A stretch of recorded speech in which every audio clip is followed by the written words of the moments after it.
بسم الله والحمد لله بديع السماوات والأرض، وأشهد أن لا إله إلا الله وحده لا شريك له حي لا يموت أحصى كل شيء عددا، وأشهد أن محمدا عبده ورسوله عبد ربه حق عبادته سنين عددا، صلى الله عليه وسلم أبدا، وعلى آله وأصحابه والتابعين ومن تبعهم إلى يوم يلقونه غدا. اما بعد، السلام علیکم و رحمت الله و برکاته. شنوندگان گرامی، درس امروزنا خاص برای بانوان، خاص برای همسری که شوهری او وفات میکند. پس از وفات کردن شوهرش از دیدگاه قرآن و سنت باید به چی عمل مشغول شود یا چه عملی را انجام دهد. در این مسئله جماهیر علما میفرمایند که هنگامی که زن شوهرش از او وفات کرد باید احداد بنشیند یا که ماتم بگیرد. ماتم گرفتن زنی شوهردار که شوهرش وفات میکند از طلاق فرق دارد که طلاقش میکند. برای همین ما گفتیم از دیدگاه قرآن و سنت در قرآن چی آمده است، الله عز و جل چی میفرماید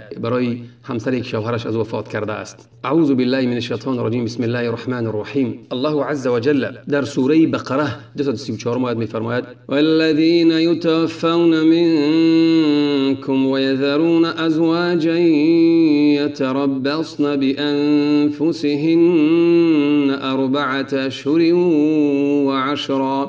ترجمهش: و کسانی که از شما ای مردان میمیرند، ای همسران مردانشان میمیرند و همسرانی از پس خود به جای میگذارند، همسرانشان باید 4 ماه و 10 شبانه روز انتظاری بکشند. یعنی که وقتی که شوهر که وفات کرد، زن باید چیکار کند؟ با 4 ماه و 10 روز انتظاری کشد. خیلی که امام قرطبی میگوید و ابن العربی رحمه الله میگوید معنای تربص در اینجا چی است؟ تربص در اینجا ای انتظاری کشیدن.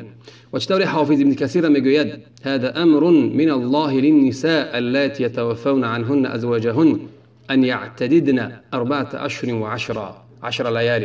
ابن کثیر میگوید که این برای زنهایی است که شوهراشون از اونها وفات میکنن، آنها باید عدت 4 ماه و 10 روز عدتی کشند. و دلیل از سنت پیغمبر اکرم صلی الله علیه و سلم که میفرماید، حدیث زینب بنت جحش و ام حبیبه رضی الله عنهما میفرمایند که ان النبی صلی الله علیه و سلم قال، پیامبر اکرم صلی الله علیه و سلم فرمودند که لا يحل لامرأة تؤمن بالله واليوم الآخر ان تحد على ميت فوق 3 لیال الا على زوج 4 اشهر و10. روا نیست، جایز نیست برای زنی که ایمان دارد به الله عز و جل و به روز قیامت که از 3 روزیات ماتم ننشیند.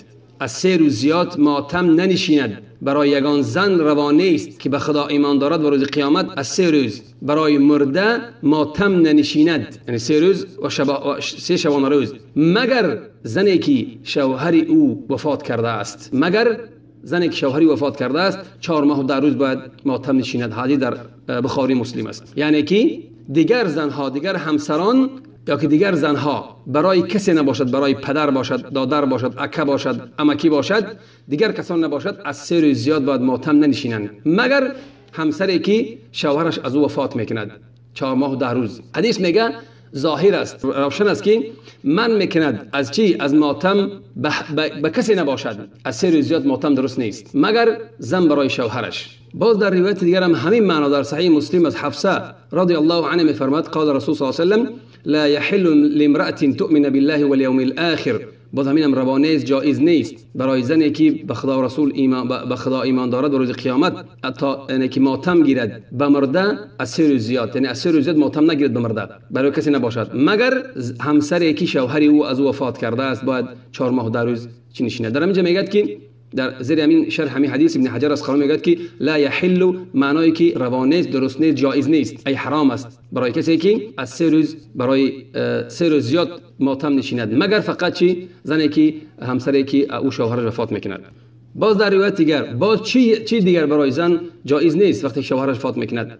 روایت از ام عطیه است رضی الله عنها قالت قال رسول صلی الله علیه وسلم لا تحد المرأة على ميت فوق 3 إلا على زوج 4 أشهر و10 ولا تلبس ثوبا مسبوغا. در اینجا گفت که درست نیست برای کسی که ماتم است از 3 روز زیاد زنی که چیکار نکند. باز چیزای دیگه ممکن نیست برای زنی که شوهرش از وفات میکند. یکم لا تلبس ثوبا مسبوغا، لباسی رنگارنگ نپوشد، لباس رنگارنگ، الا ثوب عصب، مگر یک لباس عادی به رنگ باشد، لباسای رنگارنگ نپوشد، لباسای رنگارنگ نپوشد. دویم ولا تکتحل، باید سرمه و چکه نکند، ولا تمس طیبا، باید خوشبویی نزند، الا اذا ظهرت نبذة من قسط او اظفار، متفق علیه واللفظ لمسلم. در اینجا میگه که مگر حتی خوشبویی نزند، مگر آن چیزی که وقتی که پاک بشود از چیش، وقتی که از حیض دارد و پاک میشود، در اون حالت کم تر در همون لباسی که دارد در همون لباسش میزند تمام، که بویش ظاهر نباشد. باز در حدیث دیگر از سلمه روایت است که پیامبر اکرم صلی الله علیه و سلم فرمودند المتوفى عنها زوجها، همسری که شوهرش از وفات کرده است، لا تلبس معصفر من الثياب، باید نپوشد لباسی که زرد است یا که رنگارنگ است، به سرشتاب است، زرد است. دیگر نمودهایی که رنگ داشته باشند پوشیدن درست نیست، مثل کبوت، مثل سیاه هیچ باکی ندارد. دیگر رنگ هایی که رنگ آنها ظاهر نیست به مردم.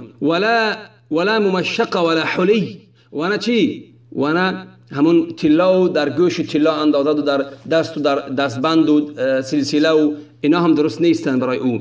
ولا تختصب، گفتیم ولا الحلی ولا تختصب ولا اکتحل، ای نه زیب و زینت دهد خود را و نه سرمه و چکه کشد. حدیث در امام احمد و ابو داود و نسائی است. برای همین قول جمهور علما است که واجب است ماتم کردن برای شوهر 4 ماه و 10 روز. خلاصه این بود در حدیثایی که آوردیم درباره زنی که وفات میکند شوهرش و حامله دار است و حکم دیگه دارد، و حکم و این است که الله عز و جل میگه که اولات الاحمال اجلهن ان یضعن حملهن و ما یتق الله یجعل له من امره یسرا، سوره الطلاق 4 آیه.